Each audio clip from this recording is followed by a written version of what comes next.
Welcome to Law Enforcement Coaching. Meet the coach with founder Tammy Sharp. Today we are speaking with one of our master coaches, Mike Lawson. Get to know a little about Mike and see if he may be the right coach for you. Hi, Mike. Thank you for being here. For anybody that's watching this video, all of our videos on the coach page are to introduce you to our coaches and see if this might be the right fit for you. And just you get to be a little bit of a fly on the wall and get to know our coaches. So with that, welcome, Mike. I'm going to just throw the ball right to you and dive right in and have you introduce yourself. Very good. Thanks for having me.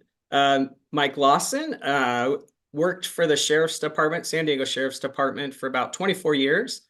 Recently retired. It's actually been a year, almost to the date that I've retired. It's been awesome.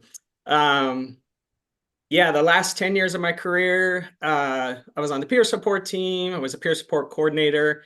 And then about 3 years towards the end of my career, they temporarily assigned me to sheriff headquarters to kind of head working on wellness projects for the department.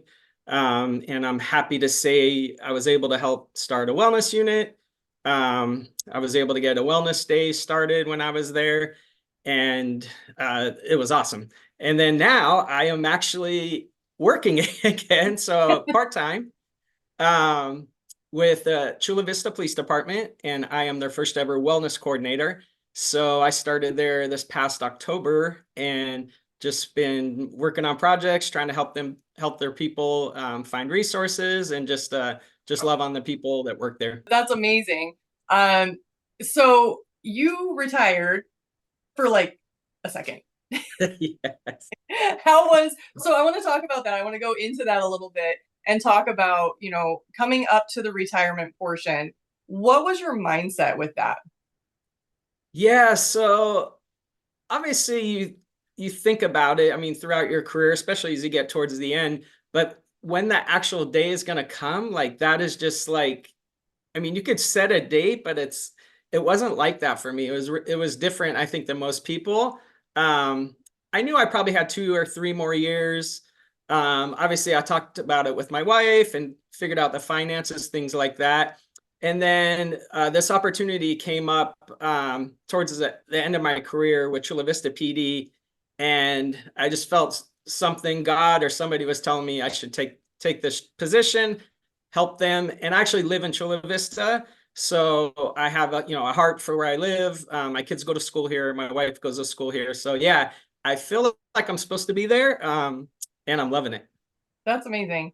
So as the first ever wellness coordinator, what would you say for departments? Before we're going to talk to individuals, but I also want you, this is a moment to just talk to the departments a little bit. And what would you give the guidance for them if they have a wellness unit that they're like, okay, maybe we can improve on this, or maybe a lot of departments don't have anything in place and they're kind of like, okay, we understand that wellness is super important, but we don't even know what to do with that. So where do we start? Yeah, well, that's a loaded question. So if a department's lucky enough to have a peer support, like that's kind of where I would start, and that's kind of where I started. But the problem is it's a collateral duty for most departments, peer support is. So it's hard to give 100% of researching the resources, vetting people, all these different things that go on, going to conferences, like that is huge. Going to conferences, networking, and hearing about best practices that other departments are doing and bringing those back to your department. We found out bringing myself into Chula Vista, coming from another police department, was huge. We didn't realize how big it was until people just naturally started coming to my office unannounced, closing their door and having those conversations. And people told me flat out, they just said, we feel you're more neutral because you're from another department. You didn't come up through the department. And I don't know. I mean, I think most people that work for police departments, there's talk and there's gossip that goes on. There was none of that with me because I had never really worked for their department. So I think they took me in, and again, kind of more like a chaplain, just more neutral, where I didn't have any hidden agenda. I wasn't trying to get promoted or anything like that. So I think most people saw that as a good thing and felt comfortable talking to me. I think that's a really important thing to talk about. And it's one of the reasons we started coaching, because we know, especially with the smaller departments, but really any department, a lot of times they need to talk to somebody, but they're not sure who to talk to, and they don't want to go in-house. Now, peer support it's so important to have peer support, especially if you do have something happen, you need to do a debrief, you need to have that in-house support. But a lot of times, if people are going through something, whether it's at home or just depending, if there's still a lot of stigma around talking about whatever's going on. Wellness is kind of a new concept within law enforcement, and there is stigma. There's that either I don't need to, I'm fine. We hear that all the time. I'm fine, I don't need to. Or you don't want in this head or whatnot. So having that external but culturally competent, we say this all the time, culturally competent, culturally experienced professional that's trained to hold space and sit there and listen and help, either, with coaching, we don't give advice, but to hold that space and shift the perspective and whatnot. So you had people, you just naturally, the thing is, when you step into this kind of a role, you naturally have people being like, hey, can we talk? You do a thing. I'm not sure what that's about. I don't know what it is. My bald head, maybe. I don't know. But you've had people just come naturally gravitate and talk to you. And when they do that, what are some of the things that you kind of do to know or show them that you're effectively listening and that you actually understand what they're saying? Yeah, so that's huge. Obviously, we learned that being a coach, but man, most of the people just want to be heard, like literally. Like, no, I don't have to say anything sometimes. It's crazy. They literally just want to get whatever's on their chest off, and they just feel better. And obviously, that's why I think coaching totally works. And obviously, I use those techniques at my current job. And man, and if you could resonate with them somehow, some of the trainees I've talked to, I'm like, man, I remember when training sucked. Like, I wanted to quit a few times, and just to give them that, like, you'll get through it. It's hard to see it when you're in it, but just to kind of, so you can relate to them and just be like, hey, it's going to suck sometimes, but the end reward is awesome. Once you get on your own, you're going to love it. So it's just that kind of, it's not really advice. It's just telling them, like, this is how I got through it. And again, mostly I think people just want to be heard. Well, and okay, so getting through it, let's talk about that, because I know you and I, we've had a lot of conversations about the 7-year itch, but that 7-year itch is really hitting more around the 4-year to 8-year mark, within that kind of middle, where it's like, okay, you've made it through the academy, you've made it through FTO, you've kind of got a feel for it. And one of the things we hear is, this isn't what I thought it was going to be. And our question is like, well, what did you think it was going to be? Yeah. I mean, understanding, I think at this point people should know there is a lot of paperwork and you got to be prepared for that. But in addition, you're very passionate about working with that 4 to 8-year mark of like, do I stay? Do I go? So what are some tips or tools that you can help that gap in there of like, hey, I understand the grass looks greener somewhere else, but the grass can also be green here. But that's going to come back to mindset. I'm giving you your answers, but okay, go. Yeah. No, you're hitting so many good points. Yeah, so the people that are coming to my office are the 4 to 8-year people. And I saw it a little bit with the sheriff's department before I left. And it totally makes sense. I mean, you just talked about a little bit. They're not new anymore. They know the job. I mean, sometimes they even say they're veterans, which I always thought was weird, but like, they only have 4 years on. Like, yeah, that's more than a year, but they're still learning.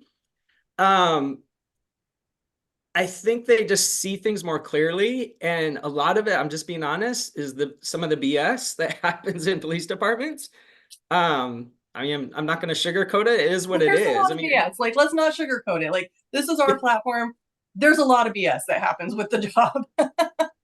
so and so they see that, and then I think they realize, like, oh my gosh, I'm going to have to do this for 25 more years, or what, however many years, and it's very overwhelming, and I totally get it.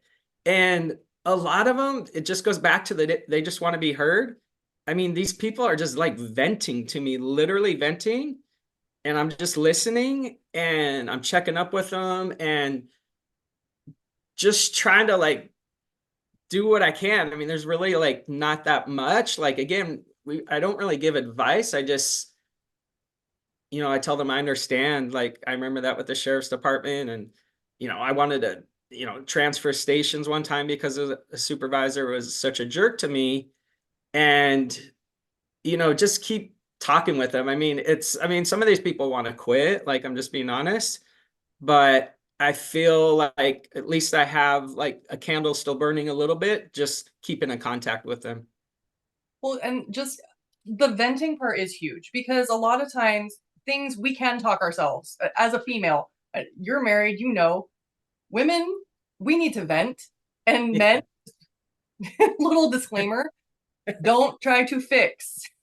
Yes. Women don't need to be fixed, and officers don't need to be fixed. That's the thing. But we need to get that out so we can process all of it and then have a little bit more clarity. And especially with a neutral party that understands the ABCs and the realities and the frustrations. And then once you get it out, it's like, okay, I got that out of my system, out of my energy. And now I can be like, okay, I feel better. What do I want to do looking forward? Yeah. And for you're unique because you have retired. You had a minute where I know you went out and stand up paddleboard and you sports and all of the things and you enjoyed it, but you're so passionate about serving and helping others. And so now you're in this, new position for wellness coordinator with with everything that you have been through and with what you've learned, like going to the wellness conferences and just being really having your finger on the pulse. For someone that's coming to you saying, hey, I still have 20 years in this career. I don't know if I can do it. Do you do kind of like mindfulness techniques or breathing techniques with them? Or do you bring in, faith or hope, or what do you do for that? Yeah. So I think it's important for me. The spiritual side has been huge. Going to my church and then going to a men's group has been game changer for me. Literally, there's a group of guys. Some are married, some aren't. Some are in the military, some are in law enforcement. It is just a fellowship, getting together and feeling comfortable, just talking about those hurts. If you need prayers, things you're struggling with, and then also acknowledging the wins. I think a lot of times we forget to do that. And man, like we're really good at recognizing the negatives, but man, we're not very good at the positive things. And sometimes we take those for granted. The air I breathe, like that's a positive thing. I have a job. Yeah. But we don't even recognize that. So just, I do breathing techniques, but a lot of it is if we talk about a negative, we're going to end with some sort of positive. Like, tell me 3 things you did this past weekend or something fun this weekend that's coming up. I do that with my group guys. I do that with some of my clients that I have.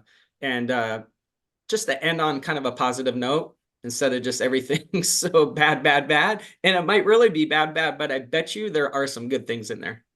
Well, and that's so important because we really do. It's so easy to focus on the negative and just kind of forget about the positives. We in with the coaching, we always do if you have 10 traffic stops in a day, 9 of them were great. They were absolutely, thank you for your service. I respect you guys. You guys have such a hard job, da da da. Da. And then you get that one guy that's just a jerk. And we're so conditioned and trained to hold on to that, to put all our energy there and then you go back to the department, you tell everybody there, you go home, you tell your family, like, oh, this guy. A year later, come back and be like, remember that guy? Yeah, I remember that guy. But do you remember everybody that said thank you? Do you remember, especially in a time where the narrative has been against the police on a wide interwebs scale, but that's not necessarily the case. The community really does say that, but we don't focus on that. We focus on the little pain points and we hold on. So shifting that, finding the positive, I think is really important. You're so great with that. You're one of the most positive people I know. And you're just full of life and energy and celebrating. You retired and you had an epic. We were there, so you had an epic retirement party. So my question now: with celebration, once you got this position, what have you done or are you going to do to celebrate? Put you on the spot. Actually, yeah. So the cool part is because I am part-time, I have, usually Mondays and Fridays off. So I've been going on a lot more vacations with the family. We just went to Disneyland. Like that has definitely like been my focus. And I've seen that game changer from when I retired, where I think towards the end of my career, I was doing a little bit better, but just spending more time with the family, communicating with my wife, doing more date nights, things like that. Um, you don't have to wait till you retire to do that. So yeah, that would be definitely one recommendation. And it's hard, like when you have kids, like, and if they're in sports, my kids are in sports, like we're a big sports family, like those are our vacations, but we make them fun. It's yeah, there's soccer games and we have to go to fields and stuff, but we, do things with other families that are on the team. So we try to make it a fun vacation. And yeah, I definitely spending more time with the family is how I kind of celebrate, I think. No, I love that.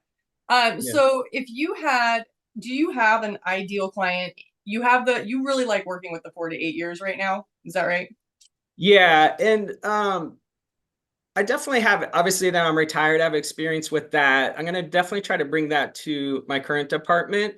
Have some sort of retirement seminars, bring back some retired guys, have kind of a panel question and answer. Like, I don't know about everybody else's departments, but most departments do little, if anything, to educate their people on retirement and how to succeed, like, and have a long retirement. Like, there's just nothing taught on that. And we're just really doing a disservice. They've put in all these years.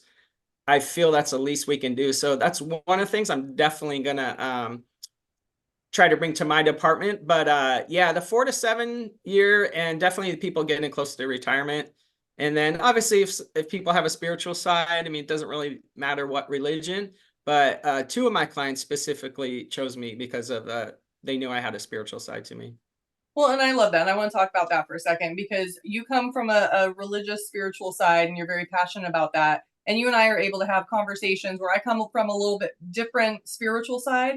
But the amazing thing is, one of the things I always talk about, it's your God of understanding, whoever that is, whatever that is. When it comes to health, wellness, and your mindset, you are a great coach that you're adaptable. It's like, okay, yes, I hear what you're saying here, and have you thought about it this way? You're able to incorporate and infuse and understand. There's no judgment. There's no like, oh, you should do this. There's no pressure. Because I know a lot of times some people can be turned on or off of a service or a program or something strictly from their thoughts of what kind of spiritual practice is being done. And so, Sure. just having that neutrality in there, you are passionate about it, you can and resonate with those, but then you're also, it's like, let's just have a conversation, whatever that is. So I love that you're able to bend with that.